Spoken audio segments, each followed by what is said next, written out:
Alhamdulillah dengan Pak Ketua DKM Masjid Al-Huda dan tim habis kajian rutin malam minggu kedua. Insya Allah kita mau digeser Ketua ya? Ya. Geser jadi subuh karena ada permintaan tetangga masjid yang minta kajian juga. Jadi Pak Ketua ngalah dikasih jadwal malam minggu ini buat masjid apa? At-Taqwa. Jadi di sini Insya Allah nanti subuh minggu ya, nanti kita aturlah jadwal. Mudah-mudahan DKM Pak Ketua sehat, Pak Pengurus sehat, dan mudah-mudahan tambah berkah. Ini kita makan nasi padang dulu sebelum berangkat ke pesantren Insan Kamil Payatiman Purwakarta. Berkah Pak Ketua, makasih banyak. Bismillah. 8 hamil istri. Kalau kuasa Allah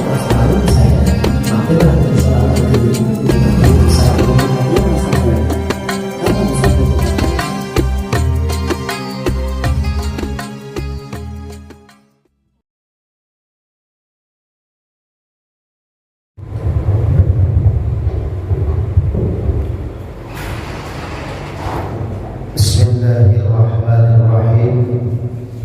Assalamualaikum warahmatullahi wabarakatuh. Alhamdulillah, alhamdulillahilladzi wada'ana ni'matan katsiratan wa kabiratan lana wa hiya ni'matul imani wal islam. Asyhadu an la ilaha illallah wahdahu la syarika lah wa asyhadu anna Muhammadan abduhu wa rasuluhu la nabiyya ba'dahu. Allahumma shalli ala sayyidina Muhammad wa ala ali sayyidina Muhammad kama shallaita ala Ibrahim wa ala ali Ibrahim fil alamin innaka Hamidum Majid. Alhamdulillah wa syukur, mari sama-sama kita panjatkan pada Allah Subhanahu wa taala pada kesempatan malam minggu kedua ini. Allah masih memberikan kita nikmat iman, nikmat sehat, sehingga kita bisa berkumpul di masjid yang kita cintai ini untuk melaksanakan salat maghrib secara berjamaah. Dilanjutkan kita dengan niat i'tikaf thalabul ilmi sampai dengan isya nanti. Mudah-mudahan ibadah kita, salat kita, i'tikaf kita, thalabul ilmi kita diterima oleh Allah Subhanahu wa taala. Amin. Salawat dan salam semoga senantiasa tercurah kepada pemimpin alam Nabi besar Muhammad sallallahu alaihi wasallam, kepada keluarganya, para sahabatnya, dan mudah-mudahan kita yang hadir di masjid ini beserta keluarga kita di rumah mendapatkan syafaatul husna di yaumil akhir nanti. Amin ya Allah ya Rabbal Alamin. Sebelum kita membahas tentang ilmu yang berkaitan tentang Quran dan Sunnah, mari sama-sama kita baca suratul Fatihah. Kita niatkan, kita hajatkan untuk diri kita, keluarga kita, orang tua kita, kerabat kita, saudara-saudara kita yang mana mungkin sedang sakit, mudah-mudahan diberikan kesehatan oleh Allah Subhanahu wa taala. Yang punya hajat, punya niat, mudah-mudahan dimudahkan, dilancarkan hajat dan niatnya. Juga kita doakan untuk ketua DKM Masjid Al-Huda, juga para pengurusnya, para asatidnya, para imamnya, lalu para donaturnya, juga para jamaah yang terus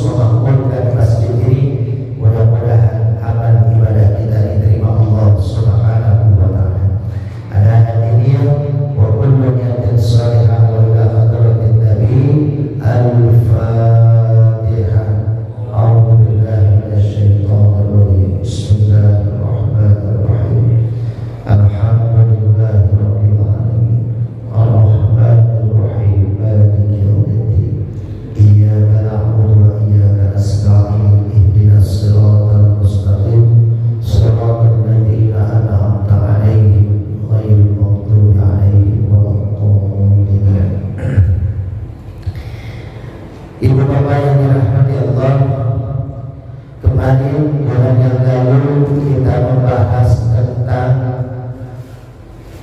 sejarah daripada Adam, Hawa, dan juga nafsu. Karena dunia ini, bumi ini tercipta karena 4 unsur itu. Pertama, sajarah, yaitu pohon. Artinya sajarah ini bisa diartikan sebagai sejarah. Sajarah juga bisa diartikan sebagai pohon, buah khuldi. Tanpa ada sajarah, tidak tergoda Nabi Adam memakan buah khuldi, mungkin tidak akan ada kita menjadi anak cucunya Adam dan Siti Hawa. Lalu setelah sajarah adalah Adam, ya, diciptakan oleh Allah, lalu Siti Hawa sebagai pendampingnya, dan di balik Hawa itu ada nafsu yang menyebabkan turunnya Adam dan Hawa dari surga ke muka bumi. Maka sengaja saya belum memakai kitab, karena sebelum kita menuju kepada kitab, insya Allah kita memakai kitab Riyadhus Shalihin. Kita akan bahas ayat dan hadis-hadis yang sahih. Tapi sebelumnya, untuk menguatkan kajian kita, maka literatur awal saya ingin berikan kepada saudara-saudara hadirin yang dirahmati Allah adalah pemahaman. Nanti ketika kita membahas kitab, walaupun cuma 1 ayat 1 bulan kita bahas setiap maghrib sampai isya, tapi kita memahami ayat itu untuk apa. Kita bisa memahami ayat itu maksudnya apa dari Allah Subhanahu wa taala yang diturunkan kepada Nabi Muhammad SAW melalui malaikat Jibril. Kalau kita sudah tahu, sudah paham, insya Allah kita akan bisa menjalankannya dengan baik. Kalau ibarat kata kita lagi naik motor, kita pakai GPS, ya, pakai Google Map. Walaupun pakai Google Map, kalau kita tidak hafal, tidak paham cara pakainya, bisa jadi kita nggak akan sampai ke tempat tujuan kita. Kenapa? Karena kita tidak paham cara memakai Google Map. Kita pakai motor, tapi rutenya di situ pakai mobil, otomatis diarahin masuk ke jalan tol. Nggak akan sampai kita, motor yang ada kena tilang masuk jalan tol. Nah, itulah Al-Quran. Kalau kita bisa baca Al-Quran, tahu arti daripada Al-Quran, tapi tidak kita pahami maksud daripada ayat itu, maka bagaimana kita bisa menjalankan isi daripada Al-Quran? Maka saya sudah pernah membahas ini dasar daripada bahasan kita, kajian kita. Saya pernah memberikan tausiah di masjid ini itu kepada ibu-ibu pengajian. Ketika santunan hari Minggu itu kita bahas tentang rukun Islam. Kalau permasalahan agama diulang semakin baik. Jadi kalau ada bapak-bapak saat itu hadir, kita bahas lagi, tapi pelan-pelan. Waktu itu kan ibu-ibu pengajian siang itu kan memang waktunya hanya terbatas kita di waktu acara santunan. Tapi kalau kita pengajian rutin seperti ini, kita pelan-pelan bahas, Pak. Nggak usah banyak-banyak kita dapat ilmu. Yang penting sedikit diamalkan, dipahami. Kita ngaji 10 ayat semalam, tapi 1 pun ayat nggak kita pahami. Buat apa ya? Jadi kita 1 ayat pelan-pelan. Itulah kajian hikmah, kajian pemahaman. Hikmah artinya pemahaman. Karena dalam Al-Quran Allah mengingatkan, ud'u ila sabili rabbik bil hikmah wal mau'izatil hasanah.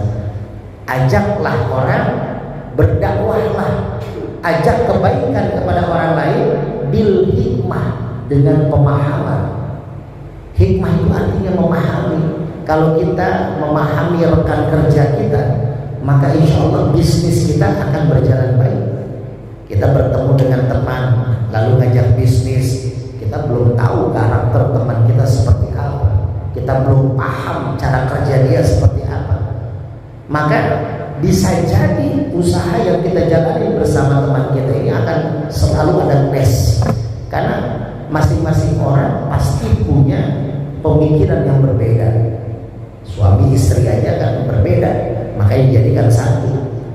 Ya, tapi ketika kita sudah mulai paham, oh setahun 2 tahun kita paham istri kita, oh dia nggak suka begini, oh dia nggak suka begitu, oh ketika dia salah dia nggak mau langsung ditegur, nggak mau langsung dimarahi. Itu kan sifat karakter orang. Nah, maka itulah yang kita kaji adalah pemahaman. Kalau kita sudah memberikan pemahaman, insya Allah ketika orang sudah paham, lebih enak untuk menjalankan agama ini. Karena Islam itu mudah, Pak. Ya, Islam itu mudah. Cuman kadang dipersulit oleh diri sendiri. Sholat, ya. Kalau misalkan sempurnanya berjamaah, saya nggak sanggup Ustaz berjamaah. Saya kaki sakit, sholat di rumah boleh? Boleh. Ustaz saya nggak bisa berdiri sholat, mau duduk boleh? Silahkan. Ustaz duduk juga nggak kuat, pengen tiduran, mangga. Ustaz tiduran juga nggak bisa, Ustaz disolatin, gimana? Kan gitu Pak. Jadi makanya nggak repot. Islam itu mudah, jangan dipersulit.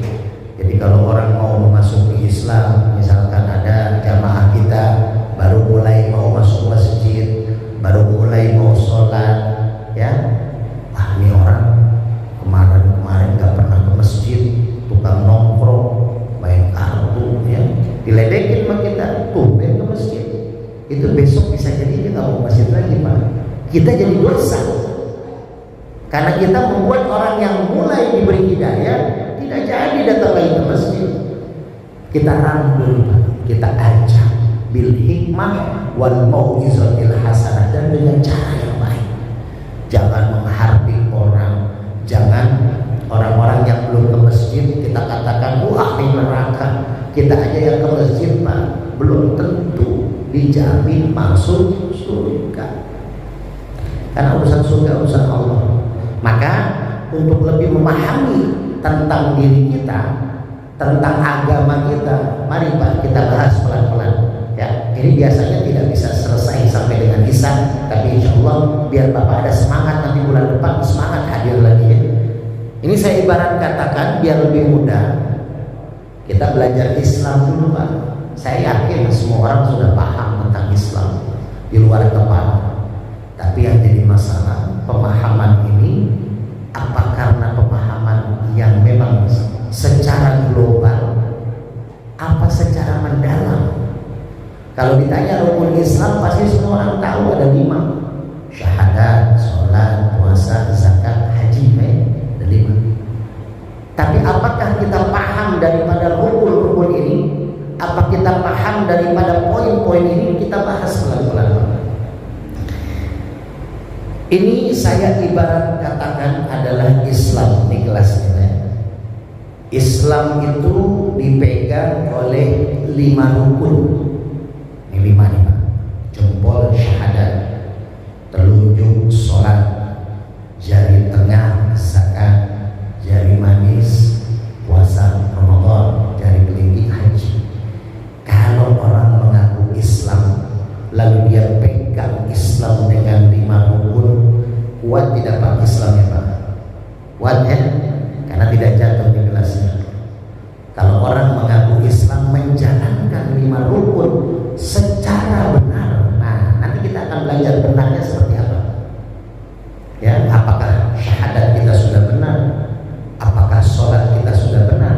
Apakah zakat kita sudah benar? Puasa kita dan haji kita.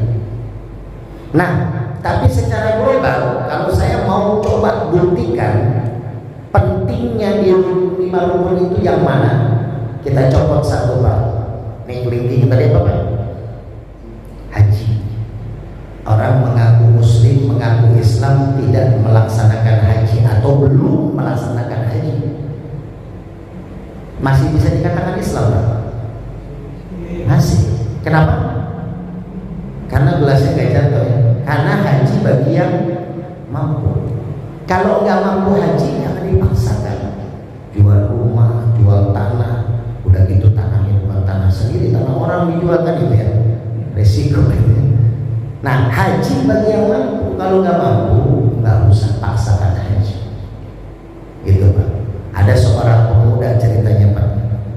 datang. Saya kebetulan buka pengobatan Al-Hikmah, jadi saya makanya kajiannya kajian Al-Hikmah. Saya ketua bidang dakwah Forum Ulama dan Aktivis Islam Kota Depok. Jadi saya buka pengobatan Al-Hikmah, tapi seringnya sekarang sering dipanggil keluar. Jadi saya sering keliling.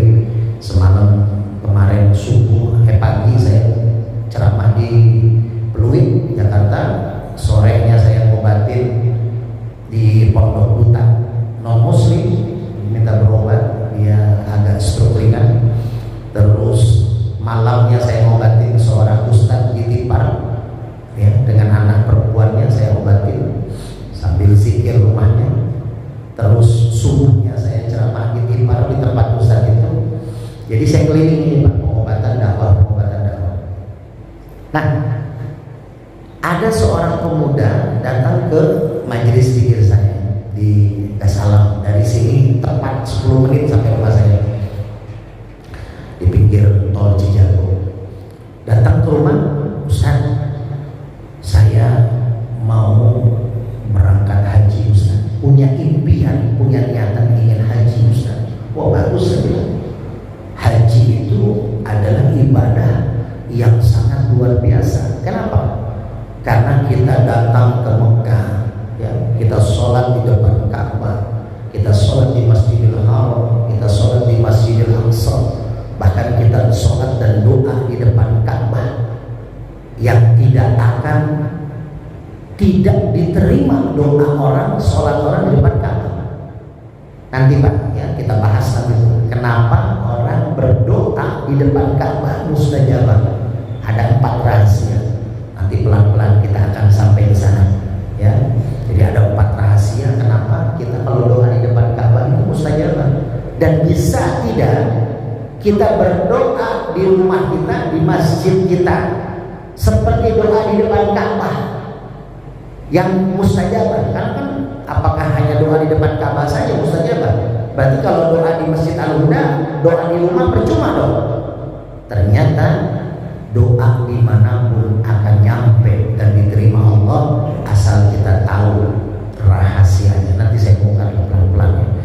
Nah, si pemuda ini pengen berangkat haji Ustaz, tapi saya nggak punya uang. Ya udah, saya bilang amalin surat haji, ya, karena surat haji kan dalam Al-Quran. Amalin baca Al-Quran surat haji sampai setahun Pak. Setahun balik lagi ke rumah, Ustaz belum berangkat Ustaz. Saya bilang tambahin surat Ibrahim, karena surat Ibrahim adalah sejarah pendirian Ka'bah setelah dibangun oleh Nabi Adam dan anaknya Nabi Syed. Ka'bah jadi lalu hancur ketika zaman Nabi Nuh, banjir besar, hanya tiang-tiang fondasi yang tersisa dibangun lagi oleh Nabi Ibrahim beserta anaknya Ismail. Jadi baca surat Ibrahim, ya, ada wamil baca surat Ibrahim. Tahun depan balik lagi Ustaz, belum berangkat Ustaz. Saya bilang belum berangkat, belum Ustaz. Udah saya amalin surat haji, surat Ibrahim. Saya tulis lagi, tambahin surat tanah, surat rumah, surat BPKB mobil bilangnya. Dia bilang, apa Ustaz, saya nggak punya. Saya kan masih bujangan Ustaz. Saya tinggalnya di masjid. Dia bilang gitu Pak. Saya tinggal di masjid Ustaz. Saya jadi marbol masjid, sekaligus kadang jadi imam, kadang jadi tukang muazzin, kadang juga jadi makmum. Karena apa? Karena saya cuma sendirian sholat di masjid gitu. Kan banyak tempat sekarang masjid mewah, masjid besar, tapi jamaahnya nggak ada. Ini jangan sampai terjadi Pak. Ini Masjid Al-Huda, ini masjid yang bagus Mas. Nyaman kita sholat di sini Pak. Ada tuh AC berapa biji, Masya Allah. Ya, ini yang nyumbang AC Pak. Jariahnya masuk terus. Kalau Bapak nyumbang AC, bayarin listrik buat AC, maka Bapak sudah meninggal dunia di alam kubur, itu jariahnya terus ngalir ke alam kubur Pak. Kenapa? Karena masih dipakai untuk ibadahnya AC. Nah ini nyaman Pak, orang mau sholat nyaman, orang mau ngaji nyaman, ya saking nyamannya beres ngaji nggak tahu karena tertidur, saking ngantuknya gitu. Tapi ini nyaman. Nah inilah Ustaz, saya di masjid tinggal diangkat anak oleh Pak Haji, ketua masjid. Jadi saya tinggal di masjid Ustaz. Jadi gak punya rumah saya Ustaz. Oke gitu ya sudah, kamu dawamkan sholawat, perbanyak sholawat. Tuhan, banyakin sholawat. Sholawat yang kita berikan, yang kita bacakan kepada Rasulullah SAW itu sebenarnya kebaikannya kembali kepada kita. Seperti ini air ini tadinya gelasnya kosong, diisi air sama DKM masjid jadi penuh. Nah sholawat itu bagaikan kita punya gelas, diisi sholawat, diisi air sholawat kita, terus semakin banyak tuh sholawat dibacakan oleh seluruh dunia, seluruh bumi baca sholawat. Jadi Rasul itu punya penampungan, misalkan seperti punya penampungan air sholawat, diberikan sholawat seluruh bumi, akhirnya kan semakin banyak semakin penuh luber, kebaikannya kembali kepada kita. Dan hanya perintah sholawat di dalam Al-Quran yang Allah sendiri menyuruh dan Allah sendiri bersalawat kepada Nabi Muhammad Sallallahu Alaihi Wasallam. Innallaha wa malaikatahu yusholluna 'alan nabi ya ayyuhalladzina amanu shollu 'alaihi wa sallimu taslima. Allah dan malaikat saja bersolawat, makanya kita yang mengaku umatnya masa yang pelit kita bersolawat. Banyakin solawat. Bahkan dalam pengobatan al-hikmah, pengobatan yang saya terapkan tadi subuh, saya ceramah hisab subuh gabungan di Tipar, saya ceramah di Baitul Maqdis, bukan ya? Oh, saya ceramah di Baitul Maqdis di Tipar, itu udah ada jamaahnya usia 50 lebih lah. Itu dia pakai kursi, pakai tongkat, ternyata dia stroke sudah 5 tahun ya, belum saya upload ke YouTube. Jadi saya langsung diminta oleh DKM tempat saya ceramah tadi subuh untuk langsung dites. Jadi minyak al-hikmah saya, Pak Ketua DKM juga ada, kalau Bapak Ibu mau mencari minyak yang ada di Ketua DKM, itu minyak al-hikmah saya itu langsung saya semprotin ke tangan, langsung saya minta kepada Allah dengan sugesti kita baca sholawat segala macam. Biasanya kalau saya lagi terapi itu Pak, pegang tangan, nanti punggung yang terasa, nanti punggung terasa kayak tusuk-tusuk kayak berat gitu ya. Biasa bisa sebelah kanan, bisa sebelah kiri. Nah nanti baru saya cek itu titik yang harus kita terapi itu di titik itu. Jadi minyak itu dibaluri, nanti ada titik yang panas, disitulah kita terapi. Nah setelah saya ini tidak ada reaksi, berapa kali tidak reaksi. Akhirnya setelah ceramah baru saya bikin video kembali. Saya bilang di belakang titik sebelah kiri itu ada tanda 2. Saya bilang dibuka baju, ternyata benar ada tanda 2, dan memang dia sudah 5 tahun, sudah lama, jadi tertutupi rasa sakit di punggung dengan rasa sakit di kaki dan tangannya. Jadi kita sambil memberikan tausiah sambil memberikan pemahaman-pemahaman hikmah. Jadi hikmah itu tentang pemahaman tentang apapun bentuk secara keilmuan hikmah. Nah, baca sholawat Pak, baca sholawat dalam pengobatan mungkin Bapak baca sholawat, tarik nafas, keluarin sholawat, tarik nafas, keluarin sholawat. Kalau Bapak punya penyakit Pak, makanya nanti kalau saya bahas tentang 4 rahasia kenapa doa di depan Ka'bah mustajabah, itu salah satunya Pak, ternyata bisa kita lakukan di rumah kita, di kamar kita, ruangan khusus kita bisa jadikan itu seperti Ka'bah. Tapi jangan punya pemikiran lain Pak, berarti gak usah berangkat haji. Nah, gitu ini di kamar kita tuh, jangan. Ya, ini buat doa maksudnya. Kalau kita doa di situ mustajabah.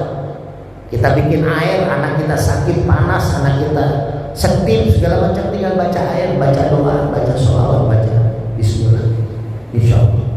Nah si pemuda ini saya suruh baca sholawat. Pulanglah dia 5 bulan kemudian dia balik lagi ke rumah saya. Malam-malam dia datang pakai gamis putih panjang, pakai kopiah melingkar, sorban 2 biji.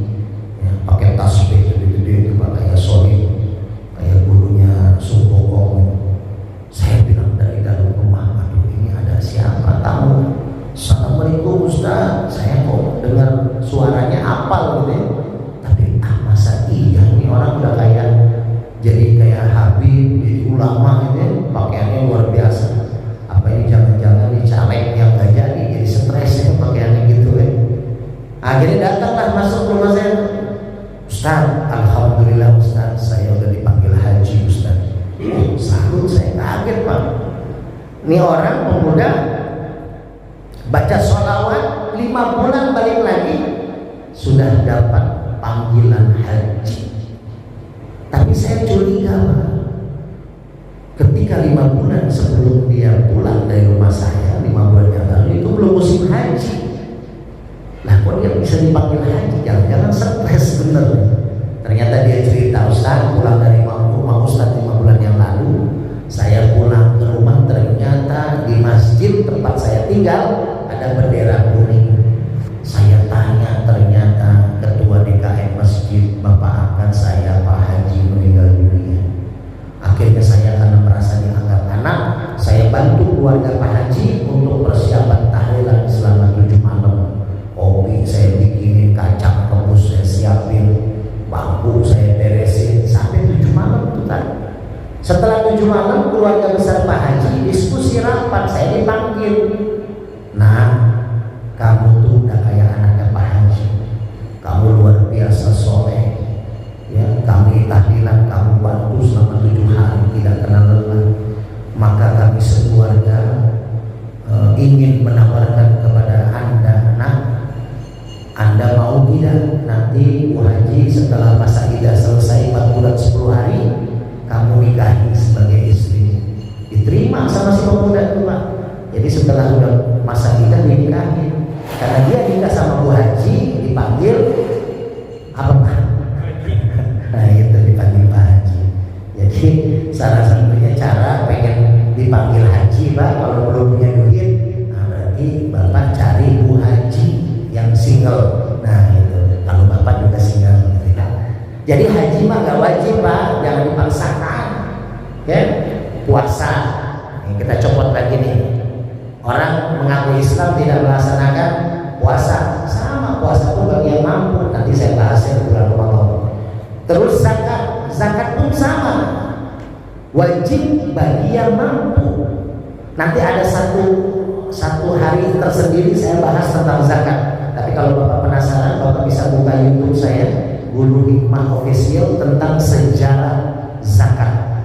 Kalau Bapak tunaikan zakat mal ke Masjid Al-Huda, lalu dipakai untuk kegiatan ibadah yang tadi saya bilang, ini akan menjadi tabungan akhirat kita yang ada Bapak tanam di masjid ini.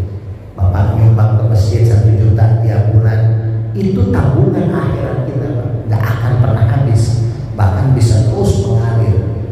Nah ini bagi yang berarti 3 ini Pak, ini tidak pokok dalam Islam. Jadi Bapak nggak haji nggak apa-apa, masih disebut Islam. Bapak nggak puasa karena sakit, ibu-ibu karena menstruasi nggak apa-apa, masih disebut Islam. Bahkan ada orang yang bulan puasa di pasar siang-siang merokok, komplain, Ustaz itu di pasar Ustaz pada merokok siang-siang. Saya bilang, Bu, mungkin dia sakit. Enggak Pak, enggak sakit kok, dia makanya di pasar dagang. Mungkin dia lagi dapat menstruasi. Dia laki-laki bewokan, jenggotan, ya berarti gila kan gitu. Kalau gila kan nggak apa-apa nggak puasa kan gitu kan. Berarti orang yang lagi nggak puasa mungkin lagi gila gitu, lupa ingatan. Jadi nggak wajib Pak. Zakat pun kalau kita nggak mampu zakat pada bulan Ramadan, maka kita yang dizakati. Tapi kalau 2 ini Pak, salah satunya saya lepas, copot Pak, gelasnya tumpah, Islamnya hilang. Kalau syahadat kita tidak baik, kalau sholat kita tidak sempurna, jangankan yang 3 ini Pak, ya, maka Islam kita tidak diakui oleh Allah Subhanahu wa Ta'ala. Bapak tiap tahun haji Puroda, dia lagi tenang. Saya punya teman, satu keluarga 3 orang berangkat, bapak ibu anak 1 miliar kemarin berangkat, Masya Allah, sampai 90.000 jamaah haji nggak bisa berangkat yang liburan gara-gara haji Puroda. Jadi sekarang orang berangkat haji asal punya duit bisa berangkat cepat. Nah, kita nggak punya duit, ya. Kita tiap tahun nih Pak berangkat haji nih, tiap tahun berangkat haji. Tapi syahadat kita nggak benar, sholat kita nggak baik, ini nggak diterima nih Pak.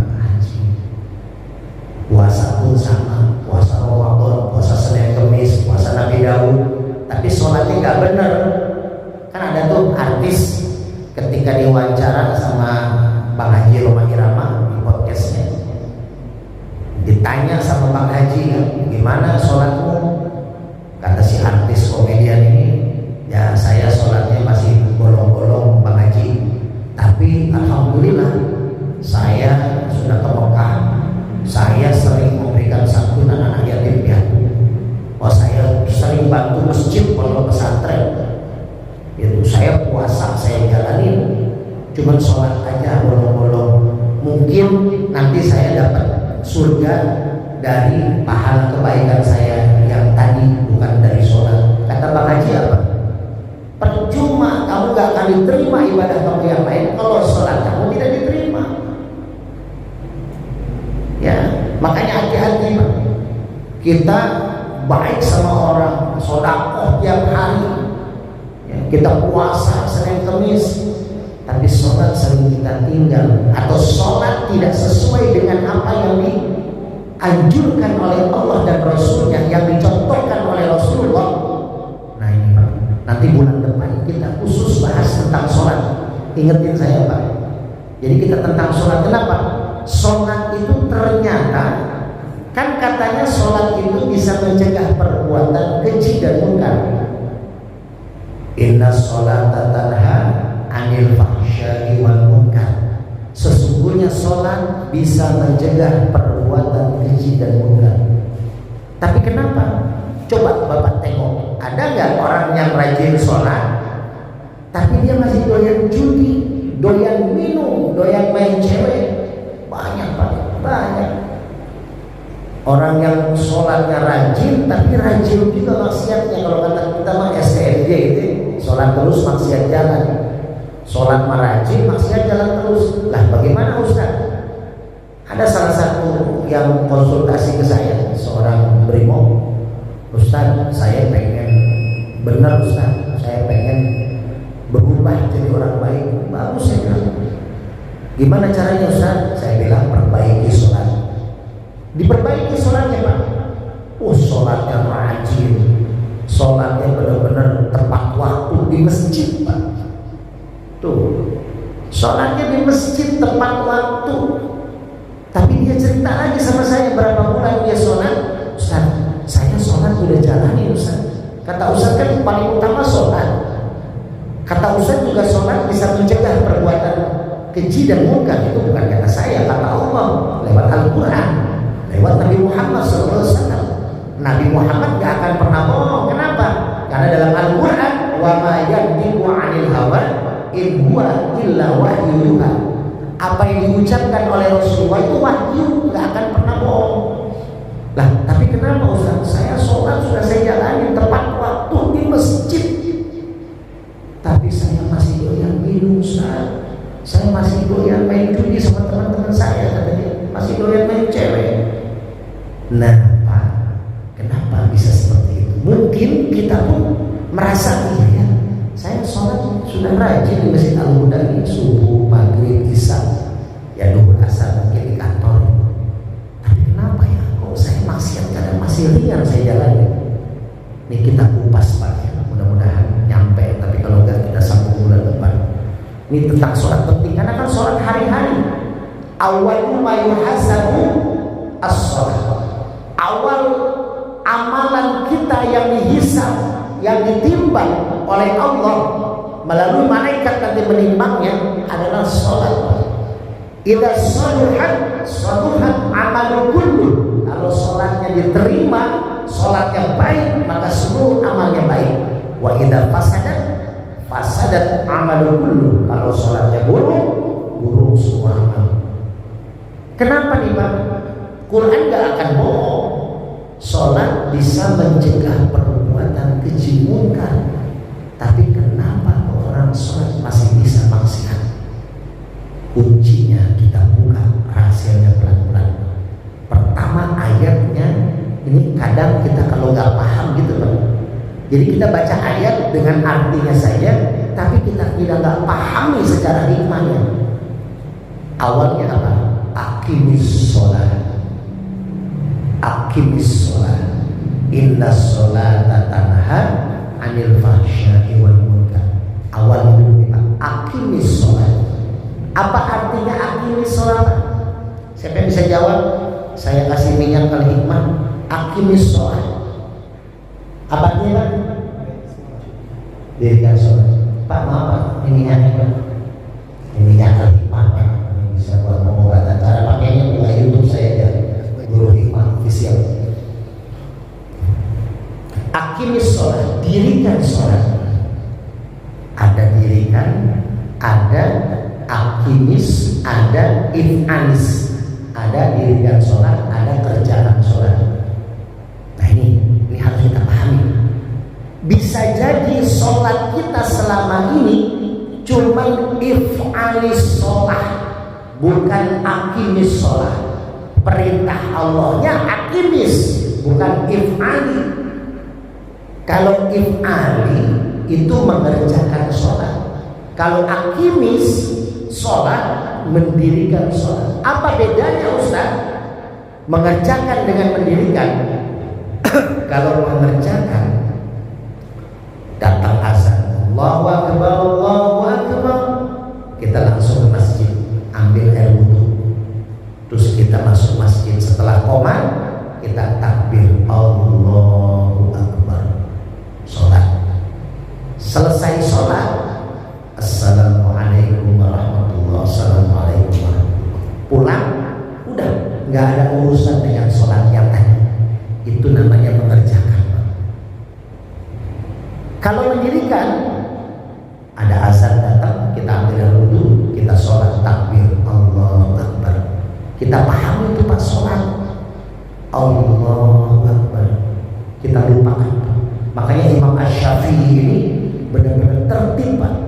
Ketika sholat, mau sholat, ya sebenarnya cukup dengan kita meniatkan, ya mau sholat itu kita niat, mau sholat insya Allah diterima. Tapi Imam Asy-Syafi'i itu dengan lafal diucapkan, usolli fardhu maghribi salah rakaatin mustaqbilal qiblati adaan ma'muman lillahi ta'ala Allah. Nah, Imam Asy-Syafi'i sudah baca niat, dia baca niat lagi Pak, untuk menjaga agar sholatnya khusyuk. Dibaca niat lagi di mana? Ketika takbir, Allah. Makanya Allahnya kalau Imam Asy-Syafi'i dan pengikutnya dipanjangkan, Allah sambil baca Allah, sambil niat di hati, niat saya sholat maghrib 3 rakaat berjamaah jadi makmum karena Allah Ta'ala Hu Akbar. Bayangkan hati-hatinya Imam Asy-Syafi'i dengan para pengikutnya itu benar-benar detail, ya. Ustaz, bagaimana kalau orang datang masuk masjid, ya langsung takbir Allahu Akbar, tanpa ada usolli, tanpa ada dipanjangin niat di hati, insya Allah juga sah. Karena itu mazhab daripada Imam Hambali. Jadi kita harus memahami mazhab biar kita tidak berseteru, yang kunut gak kunut berantem gitu ya, 11, 2, 3 berantem. Nah itu jangan, kita saling menghargai. Jadi gitu Pak, sholatnya itu khusyuk, mencari kekhusyuan sholat. Ketika takbir dia lupa tuh dengan urusan dunia, Allahu Akbar, hanya Allah yang maha besar. Terus dia ruku, terus dia sujud, terus dia salam. Selesai salam, orang yang akimis sholat, dia melakukan kegiatan di luar sholat dengan perilaku sholat yang dia jalankan. Contoh, setelah sholat dia kerja lagi, atau dia dagang lagi. Dia kerja dan dagangnya selalu dengan niat mencari ridho Allah.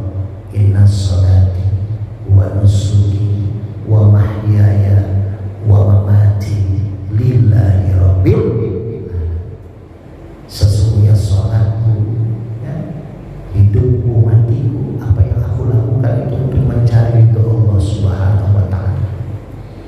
Jadi sholatnya kita ini karena Allah. Ketika di usaha kita, di dagang kita, di kerjaan kita, kita mengeluh lagi sepi, kita membesarkan Allah. Ya Allah, Engkau yang maha besar ya Allah, Engkau yang bisa memberikan solusi ya Allah. Intinya Pak, kalau orang yang mendirikan sholat, dia melakukan kegiatan di luar sholat dengan sholatnya. Sholat mengajarkan dia sujud, berarti di luar sholat dia harus tawadhu. Karena ketika sholat kepala itu sama rendah dengan kaki kita. Berarti orang-orang yang sholat dia merendahkan dirinya, tidak mau sombong. Karena yang boleh sombong cuma Allah. Kita manusia Pak, nggak boleh sombong karena kita nggak punya apa-apa. Kita tidur nanti malam Pak, apa ada jaminan kita bisa menjamin kita bisa bangun tidur lagi? Coba Bapak renungin sebelum tidur. Bapak dulu makanya kalau mau tidur jangan langsung tidur Pak. Makanya tidur itu nikmati prosesnya, ngantuk dulu tuh ya. Jangan salah Pak. Ini orang yang tidak bisa ngantuk, ini ada sejarahnya. Ya, nanti saya ceritainnya bulan depan aja lah, karena panjang ceritanya. Orang nggak bisa ngantuk, keluar duit sampai miliaran rupiah, tapi bisa jadi obat hanya gara-gara duduk di masjid. Nanti pelan-pelan kita buka, kita masuk ke bab sholat lagi. Jadi sholat itu dikerjakannya bukan hanya dikerjakan untuk menggugurkan kewajiban, tapi setelah kewajiban kita gugurkan, kita amalkan amalan sholat di luar sholat. Jangan sampai Pak selesai sholat udah nggak ada urusan dengan sholat. Kalau kita bekerja lalu amalan sholat kita bawa di pekerjaan kita, nggak akan kita berani korupsi Pak. Ketika mau korupsi, ya Allah, kan saya dalam sholat saya takbir Allahu Akbar, Allah yang maha besar, Allah selalu terlihat, Allah melihat kita. Kalau kita melakukan korupsi, kemaksiatan, Allah melihat, percuma sholat saya. Itu kan Pak. Jadi kalau orang yang mendirikan sholat dengan benar, maka dia akan terhindar dari fahsya'i wal munkar. Kenapa? Karena dia selama hidupnya selesai sholat, dia melakukan amalan sholat di luar sholat. Ini yang pertama Pak. Mulai sekarang kita kaji diri kita. Apakah amalan sholat sudah kita bawa di kehidupan kita sehari-hari? Dalam dagang, apakah kita udah pakai tentang sholat? Ya, sholat itu walaupun tidak dilihat orang, Bapak lagi sholat sendiri di kamar, sholat isya, berapa rakaat Pak? 4. Berani nggak Bapak kurangi jadi 3?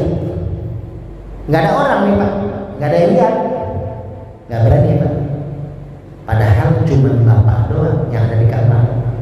Tapi karena Bapak merasa sholat itu disaksikan oleh Allah, dilihat oleh para malaikat, Bapak nggak berani korupsi. Ya, sholat subuh ya lagi seger-segernya, cuma 2 rakaat masih kurang kan? Saya pikir 7 rakaat subuh, nggak bakal berani kita. Kenapa? Karena kita merasa dilihat Allah.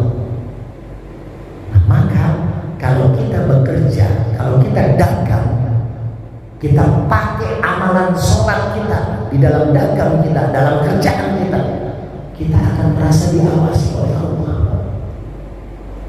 Kan tingkatannya gitu tuh, Islam, iman, ihsan.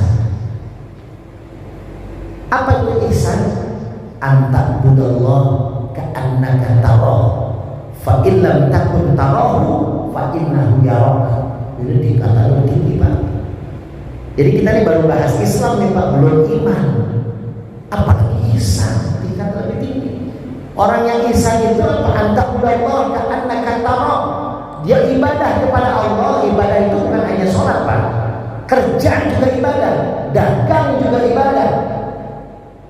Itu apapun yang kita lakukan, kalau kita niatkan untuk ibadah, jadi ibadah. Sayang Pak, kita sholat sehari cuma 5 waktu, 5 menit kali 5 cuma 25 menit. Ya sama zikir, sama doa, sama 1 jam lah sehari. Masih ada 23 jam Pak. Masa yang 1 jam ibadah, 23 jam kita tidak ternilai ibadah? Sayang. Maka apa? 8 jam kita kerja, 8 jam kita dagang, kita niatkan ibadah. Tidur kita yang 6 jam, kita niatkan ibadah. Jadi apapun yang kita lakukan akan termaktub di catatan amal kita sebagai orang yang melakukan ibadah. Dengan cara apa? Amalan sholat dibawa di luar sholat. Itulah Mungkin selama ini Pak, kalau kita mau merenung, mungkin kita masih di tahap yang cuma mengerjakan sholat, menggugurkan kewajiban sholat kita. Ya Allah, ini sudah masuk waktu sholat, saya ikut sholat kan, takut dosa. Selesai sholat, alhamdulillah udah sholat, belum nanti tunggu sholat berikutnya. Itu yang dinamakan mengerjakan sholat. Tapi kalau orang mendirikan sholat Pak, belum azan dia sudah rindu dengan sholat. Kenapa? Karena amalan sholat sudah terbiasa dia lakukan di luar sholat. Ya Allah, ini belum masuk sholat, ya belum masuk azan, udah rindu, saya ingin komunikasi dengan Allah, ingin mempraktekkan langsung apa yang sudah saya lakukan di luar sholat agar lebih khusyuk di dalam sholat. Kalau orang di luar sholatnya sudah biasa membesarkan Allah, maka ketika takbir Allahu Akbar, dunia kecil, masalah kecil, jabatan kecil, harta kekayaan kecil, maka dia tidak akan sombong ketika punya jabatan, dia tidak akan kikir ketika punya harta kekayaan. Semua kecil, yang besar hanya Allah. Allahu Akbar. Ketika dia sudah membiasakan dirinya di luar sholat, tawadu, nggak sombong sama orang, ketemu orang bersalaman, bertutur kata, komunikasi dengan baik, maka di dalam sholat dia akan mengamalkan amalan di luar sholatnya tentang dia tawadu di dalam sujudnya. Dia lebih rendah lagi ketika kepalanya dia tempelkan ke tempat sujud, dia akan tekan lagi. Ya Allah, kepala ini yang dihormati orang, kepala ini yang dihargai orang. Bahkan kita kalau dipukul sama teman kita, tangan masih kita bisa maafin, tapi kalau kepala sudah dipegang sama orang, kita bisa marah. Nah, kepala yang sangat kita hargai, ketika sujud kita letakkan sama rata dengan telapak kaki kita, akan lebih khusyuk kita sholat. Maka itu tadi Pak, amalan sholat udah kita pakai belum di luar sholat. Sholat mengajarkan kita jangan buru-buru. Nanti ada tuh Pak, kita bahas bulan depan lanjutannya apa. Di dalam Al-Quran, wa ma kana sholatuhum indal baiti illa muka'an wa tasbih. Orang sholat di depan Ka'bah nggak diterima sama Allah. Bayangin Pak, lah kita sholat cuma di Masjid Al-Huda di Depok. Lah ini sholat di depan Ka'bah yang betul-betul mustajabah, tapi nggak diterima sama Allah. Kata Allah, illa muka'an wa tasbih. Mereka cuma bertepuk dan bersiul. Bacaan sholatnya dianggap sebagai siulan, gerakan sholatnya dianggap sebagai tepukan, nggak dapat apa-apa.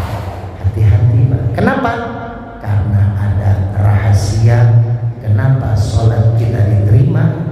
Nanti lanjutannya di bulan yang akan datang, ada di ujung ayat yang saya baca. Tadi awal ayat aqimis sholat, ternyata di ujung ayatnya ada rahasianya. Coba sebelum saya tutup, yang bisa menyebutkan ujung ayatnya, aqimis sholat inna sholata tanha anil fahsya'i wal munkar. Ujungnya apa? Waladzikrullahi akbar. Ini pegang Pak. Tuh, di ujung ayat yang jarang kita baca. Kita paling hafalnya aqimis sholat inna sholata tanha anil fahsya'i wal munkar. Titik. Itulah Pak, perlunya kita memahami bacaan, pemahaman tentang Quran. Ya, kita baca bisa dari arti kan, kita baca artinya. Oh, tapi kalau nggak ada gurunya yang nggak memberikan pemahaman, puyeng Pak. Sekarang awalnya aqimis sholat, kita aja udah ragu kan? Iya, jangan-jangan saya selama ini sholat cuma menggugurkan kewajiban, belum mempraktekkan amalan sholat di luar sholat. Atau sholat kita sudah seperti menyatu dengan Allah, belum sampai ke situ mungkin kita. Sayyidina Ali lagi sholat Pak, jadi imam, ya, dipanah sama musuh, punggungnya dengan beberapa busur anak panah, tidak teriak sakit, nggak kerasa sakit musuhnya. Makanya terkenal sahabat Nabi yang paling khusyuk setelah Rasulullah adalah Sayyidina Ali, mantunya beliau. Ketika selesai salam baru terasa sakit, sakit banget di punggung saya. Ternyata anak panah banyak di punggungnya Sayyidina Ali. Lalu Sayyidina Ali bilang sama sahabat, tolong ya, nanti saya mau sholat. Ketika saya sholat tolong cabut anak panah saya. Sholat Sayyidina Ali, selesai sholat Sayyidina Ali marah, kenapa nggak dicabut ketika saya lagi sholat? Sahabat tersenyum, cuma bilang, itu sudah nggak ada anak panah di punggungmu hayat. Saking tidak terasanya Ali ketika sholatnya khusyuk, anak panah ditancapkan, dicabut, nggak terasa. Itulah kehusuan sholat. Makanya nanti kita bahas lagi, kita harus pahami tentang sholat, apalagi kita pahami tentang syahadat, syahadat kepada Allah, syahadat kepada Nabi Muhammad SAW, baru kita masuk ke tingkatan iman, baru kita masuk ke tingkatan ihsan, baru mulai kita masuk ke kitab Riyadhus Shalihin, bahas ayat dan hadis tentang pemahaman Islam. Kalau pengen ngaji, insya Allah diniatkan istiqomah Pak. Ya, mudah-mudahan dengan niat istiqomah kita, Allah pasti akan kasih kesempatan kita untuk istiqomah dalam mengaji. Jadi minta sama Allah, ya Allah, mudah-mudahan saya istiqomah mengaji di Masjid Al-Huda setiap malam minggu kedua. Ya, walaupun nanti Bapak ada proyek, ya, ada tender nih, tapi sama Allah dipindahkan tendernya di minggu ketiga atau di malam Senin. Jadi malam minggu sama Allah dibikin Bapak bisa terus istiqomah mengaji. Syukur-syukur Bapak bisa membawa teman, tetangga, saudara ikut ngaji di Masjid Al-Huda. Ini akan menjadi jariah Bapak. Ketika Bapak ajak teman, ajak saudara ngaji di sini, maka ketika dia mengamalkan ilmu, Bapak terus dapat amalan itu sampai Bapak masuk ke dalam neraka. Mudah-mudahan niatan kita diterima oleh Allah Subhanahu wa taala, dan mudah-mudahan kita istiqomah. Kita doakan pengurus DKM juga diberikan kemampuan untuk bisa terus memakmurkan Masjid Al-Huda ini. Saya mohon maaf karena saya habis isya ini minta doanya juga. Saya akan berangkat langsung ke Purwakarta. Saya balik dulu ke rumah. Tadinya mau dari sini langsung ke Purwakarta, cuman kebetulan jamaah saya dari Bogor baru sampai. Saya naik motor Pak. Doakan makanya biar aman, lancar. Saya dibonceng oleh jamaah. Besok pagi saya ceramah rutin tiap bulan di Pondok Pesantren Insan Kamil Payatiman. Jadi saya di sana, anak saya juga pesantren di sana, yang punya paman saya. Jadi kebetulan anak-anak santrinya, yatim piatunya ada 83 orang. Setiap bulan saya niatkan walaupun sedikit, kadang titipan dari jamaah yang zakat mal, yang sodako bosan, nitip saya kasih ke anak-anak yatim di pesantren. Berikut minyak al-hikmah saya bagi-bagiin kepada santri-santrinya, karena berkah Pak, dipakai untuk ibadah, dipakai untuk belajar ilmu agama, insya Allah. Makanya minyak al-hikmah ini banyak orang bilang, habib, para ulama, para kiai, Ustaz, ini minyaknya kok alhamdulillah bisa buat saraf kejepit, stroke, tumor.